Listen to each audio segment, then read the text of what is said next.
Hello, OKPA fantasy football community, and welcome to week 16. It is the finals. We got a huge matchup in store for us starting tomorrow. It is going to tell us who the fourth champion of the OKPA Fantasy Football League will be. Will it be myself or will it be Tim Hogue? Man, I can't wait to find out. Our typical co-host, spoiler, Chad Zarat couldn't make it this week, so we have a special co-host here for you today. It is your commissioner, Mr. Brandon Hogue. Brandon, how the hell are you? Oh, I've had a week or two to kind of relax, and I'm getting over the loss, but I don't think Chad is. I guess that's why he's not here today, huh? Yeah, I'm starting to think that maybe he's mourning the loss, but either way, Understandable. we're gonna have a great show here, and we're gonna talk about the what happened in the semis, and and maybe make a little prediction on what's gonna happen this week. How about it? Sounds good to me. We had a lot going on last week, so it was a pretty interesting week, that's for sure. Yeah, absolutely. The matchup that I thought that I was going to run away with it there, and I did end up winning by a decent amount. But there were points in that matchup where it looked like Chad could easily have made a comeback. Right, and you point out, you're like, yeah, you're going to have DeAndre Hopkins get 50 points. And in the beginning, I think he started the game off with a fumble, but I'll tell you what, he tried his damnedest to get there. I think he ended with a little bit over 30 points. So he was trying, but he just couldn't do it by himself for Chad. Yeah, I was actually driving home from my parents' house, and I kept looking at my phone, and I saw a negative. He had like negative 1.2 points. I'm like, oh man, this can be a breeze. Next thing I know, by the time I get home, he's sitting at like 20 something. Like you said, he ended up with 32 and a half points. He gave it everything he had to keep jalapeno spicy in this one, but just not quite enough. He gave Jalapeno Spicy a fair shot, like 40 points for Eric Ebron and T. Higgins. And that's not too far out of the question. So I'm sure you weren't too confident going into that Monday night game. No, not at all. It wasn't until we saw Eric Ebron go down after his first target that I started to feel a little bit more relaxed. But definitely not where I wanted to be going into the Monday night game. I think the huge difference maker in this one, though, it was that first Saturday night game. It was the Bills versus Oh yeah. versus Denver. Josh Allen accounted for four total touchdowns, two on the ground, and Melvin Gordon punched in two of his own. That's just doing some quick math here. That's over 67 of my points right there. That's almost half of my team's points scored in the first matchup of the Yep. Saturday night game. Yep. And at that point, Keenan Allen has already scored his 3 points. So you were probably feeling pretty good there. Josh Allen did exactly what you expected and needed him to do. And Melvin Gordon, I think, did a lot more than what you expected and needed him to do. So worked out for you there on Saturday night. Yeah, absolutely. The only takeaways that I have really from a negative side, Devontae Adams didn't really do quite as much as I needed from him, but I can't hardly sit here and bitch when he had 10 targets and caught 7 of them. Hawkinson had a bad day, though. He was coming in Yeah, as a that lot of the rankings that I was seeing. He was a top three tight end for the week. I only put up, I think he only had what, two catches this week? 1.8. 1.8 points. Yeah, and 1.8 he had a points. really good week there the week before for you. I think he had like 12 targets or something. Mm-hmm. So yeah, that might be something to look at for this next week coming up. Who you're going to put in that tight end spot? Yeah, I'm not sure what the status of Matthew Stafford is. He did get yanked there towards the end of the game with an injury, so it'll be interesting to see if he ends up playing this week. Yeah, that game's going to be a hot mess because I saw that earlier today. Their whole defensive coaching staff got COVID, so Oh they might boy. be playing from behind a little bit. So Okay. maybe TJ Hawkinson will get some targets because trying to compensate for how bad the defense is probably going to play. Yeah, I think that's exactly what I'm going to need. Swinging over to the AFC matchup, this is the one we want to talk about. This is the one that it was almost like every time I looked at my phone, Michael was supposed to win by 20, and then Papa Hogue was supposed to win by 10, and then Michael took the advantage again. And the next thing you know, it was like gridlocked at 140. Whoever's the first one to 140 is going to win this one. What a dagger through the heart for Mike. I'll tell you what, he had a commercial flight to Arizona today. I'm pretty sure that he was probably thinking about hijacking the plane and just and just and just taking a lot of people with him because that was a rough week to watch, even from where I was sitting. Yeah, I didn't even know of the double block punt or double block kick situation there until it was you and Big Mac that actually mentioned it before the stat correction occurred. I thought that because I think before that happened, it was like point 0.4 in favor of Mike. So Right. easily could have been like a yard or two stat correction could have changed that, but it was, Yeah. and what, half an Yeah. hour after the game was decided that the stat correction occurred. Yeah. I was pretty surprised that it came so quickly. If you, yeah, like you said, Big Mac and I were heavily monitoring that game, kind of commentating on it to see what Michael or Papa Hook had to do to win it because it was so close and interesting for us to watch. And if you clicked on Arizona's defense on Yahoo and looked at the chat, a bunch of people were saying that they noticed it too. And then when it finally came on the stat correction, there was a lot of bitching on there. Yeah, I was just gonna say, kind of outside the realm of OKPA, it was very interesting to see a lot of other matchups were decided because of that stat correction. So that was neat to see that there were a lot of matchups that really came down to the wire like that. Yep. Yep. So I guess looking at the turnouts, Dalvin Cook had another huge day, 132 on the ground, scored a touchdown, put up 35. Leonard Fournette, a surprise showing against Atlanta there. Yeah, he didn't have too much yardage on the ground, but he made it work when it needed to there on the goal line. So I think he got 2 touchdowns, 2 1 yard touchdowns, and that's what you need to do in this league to get yourself over the top there. So he did what he needed to do for sure. Yeah, yeah, definitely. I mean, it seemed like I was kind of monitoring that game because I was watching what Godwin was doing, and it almost seemed like every drive Tampa Bay would have like a 16-yard play and end up on the 1 yard line. They couldn't punch it in, so then you just knew, oh, here comes a 1 yard carry to Fournette.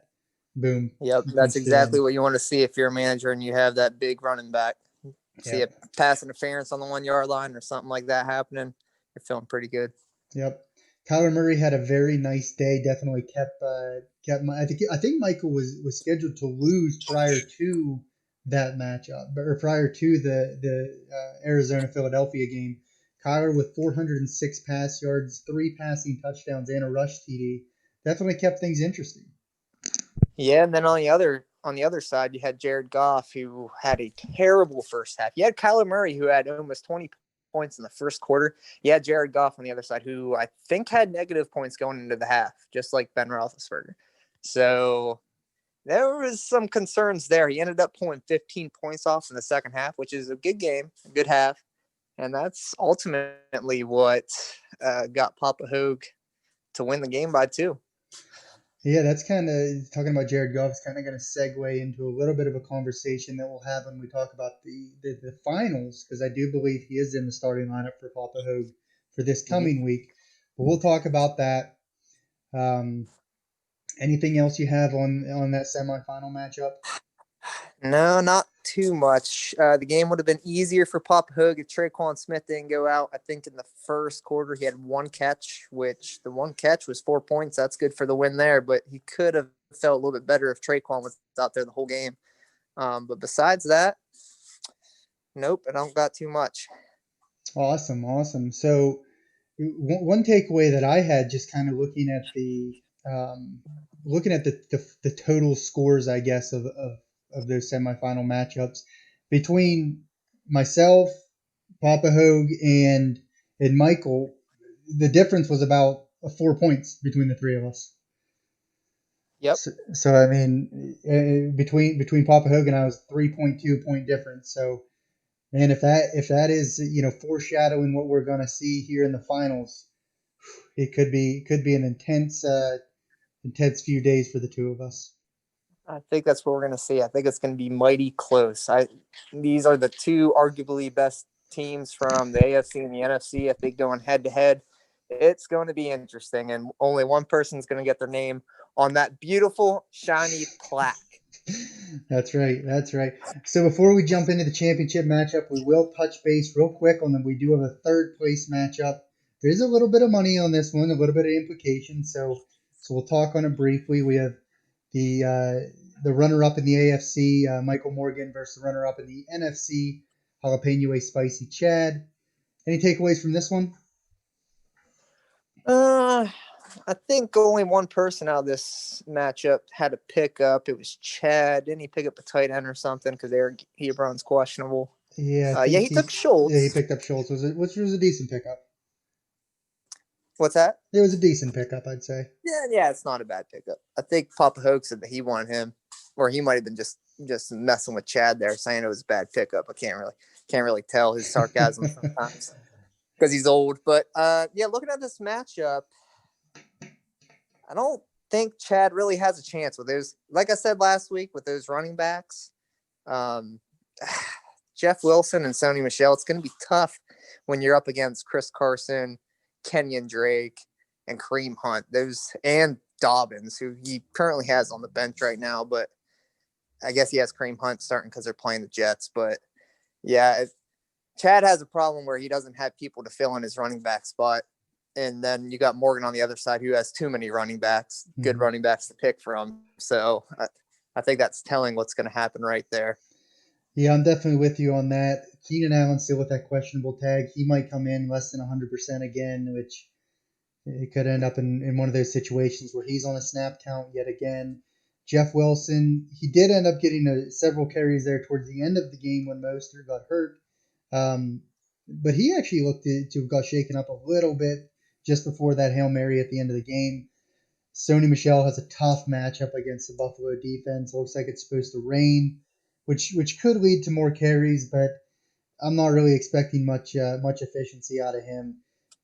I'm with you. I think Chad's going Yeah. to face an uphill battle here against Michael. I kind of expected Chad to pick up Tevin Coleman. I was kind of expecting to see that when I woke up this morning, but he decided not to. Not saying he might not, and not trying to give him any ideas, but that's a gamble right there too. That whole backfield has Mm-hmm. been kind of a disaster, I guess I'd say, for fantasy purposes the entire year. So something you should avoid, but he has to lean on in the third place game, which is not a good situation to be in. Right. So yeah, I think if we both had to make a pick here, I think we're both going to go with Michael to win the extra $100 here and take third place in the Oakpaw Fantasy Football League. Yeah, I think Mike deserves it after his last week pan out there. Yep, I'm with you on that. So jumping over to the featured event here, the championship game, as we already mentioned, it's going to be myself versus Papa Hogue. I came in as the 1 seed in the NFC, Papa Hogue the 2 seed in the AFC. Both have put together strong performances so far in the playoffs. So I think definitely debatable, but I would definitely say that these are the two teams that deserve to be in the finals right now. Oh yeah, I definitely piggyback off that. These have been two teams we've been looking at since early in the season and thinking that they could possibly be in this spot that they're at right now. So both teams are deserving of being where they're at, and we're gonna have a showdown, I think, starting this weekend. So Yeah, so just jumping in, taking a look at the lineups. Uh, I very well could think that this one comes down to Monday night with Josh Allen playing Monday night. I do think. Oh no, it looks like your dad put him on the bench. Your dad had a receiver there. Yeah, Glenn Davis, I think is whatever his name is. Glenn yeah, Davis Gabe was. Davis. Yeah, he was going to play, but it looks like he's on the bench now. But this very well could come down to Monday night. Josh Allen needs to score 35, 40 points in order to pick up a win for me. They are facing New England, but I think they are without their top defensive player. So uh, we'll see what Josh Allen can do. Like I said, though, I think that's what it could come down to. Yeah, and we all know that you're not fooling anyone having Hines there in the starting lineup. You're going to be playing Mike Davis, I think, with CMC more than doubtful for this week. I don't think he's coming back like you said last week. He'll probably be out for the rest of the season if they're smart there in Carolina. Yeah, I actually Uh, just noticed that they just bumped Mike Davis's projection up to 15 plus. So it looks like Yahoo's analysts are expecting him to get this full start again in Week 16. Um, when I checked this morning, he was still down around 5. So I think they're yeah, I saw that optimistic, a couple and hours ago. He was still at 5 too. So they must have, like you said, they must have just changed it recently. yeah, I think they just got a little bit. Maybe a practice report came out or something like that. So while I do think that Hines may see more touches than what he has in the past couple weeks, because I think they're going to be facing a better Steelers team. I think Steelers do turn it around a little bit, probably play a better game. So maybe they're forced to go to the air more. So maybe Hines will get more touches. But I'm not. Yeah, it's like you said. I'm not fooling anyone. If Mike Davis is the projected starter, he will be in the starting lineup for me. Yeah, and I think that's a good start. He's been pretty consistent, especially for a flex or a plug and play running back. So I think you got yourself in a good situation there with Mike Davis. Yeah, I definitely need more out of Adams this week. I mean, like I said though, it's hard for me to complain. Just looking at his targets since their bye week, since he came back from the bye week, 10, 16, 11, 12, 12, 9, 9, 12, 10, 10. I mean, he has 131 targets this year, and he missed 2.5 games. Like, I mean, the guy's a Yep. target hog. He's 2 catches away from 100 on the year. I think if he can pull in 9, 10 catches, that's definitely going to put me on the way to a championship. Yeah, I think that's definitely something that you need in this game. And then you got some questionabilities on I sit when I peace team over there with Devontae Parker. That was a big hit for him. I didn't think it was going to be that big of a hit, but it was. Glenn Davis didn't do what I think he expected to do. But let's look at his lineup. I think Jared Goff. That's a risky play. I think Mm-hmm. again after seeing what he did last week, having Jared Goff in there as just starting lineup, and really the only quarterback on his roster at this point. I think he has one waiver left after his 2 pickups last night. But that's something that might be his one hole in his roster right now. I think. Yeah, I think I'm definitely with you there. It is interesting. His keystone, his centerpiece, Dalvin Cook. He's facing New Orleans, who is a tough run defense. However, I do think whatever maybe any shortcomings that Dalvin Cook has is going to be made up for Justin Jefferson on the passing side. Right. Yep. Yep. He's got kind of a dual uh dual dragon head. What is it? What's it called? Dual-headed I don't even dragon, know. two-headed dragon. There you Yes. go. That's I think he's got that going on. That's a good strategy right there. And then Fournette, I don't think Ronald Jones is coming back from what I've been reading today. And they're playing that Detroit defense that I kind of tagged on earlier when I said all their defensive coaches are probably going to be watching from home. So he might have some good opportunities there in Detroit. So, yeah, I don't know. I think he's got a good good plan going forward there. Yeah, and just one name that does stand out to me, Travis Kelsey this week. I mean, obviously, Travis Kelsey stands out every week, but facing an atrocious Atlanta defense, they're horrible against the pass. I think that, I mean, he's been putting up 30, 29, 23. I'm thinking he's going to be closer to 30 again this week, and that might just be a little bit too much for my team to handle. Yeah, yeah, but you got some pretty good players there. Josh Allen, he compensates for a lot of if you have any. He's so consistent that a couple of your players can afford a bad week here or there, and maybe even in this week. So, and then the Ito Smith pickup. They did say Todd Gurley's not starting, I heard that as but well. we'll see how that works out. They're in Atlanta. Well, I guess they're playing in Kansas City. So I think that was a good pickup. And then Cleveland's defense, you chose Houston over them. So I think those are going to be two good defenses.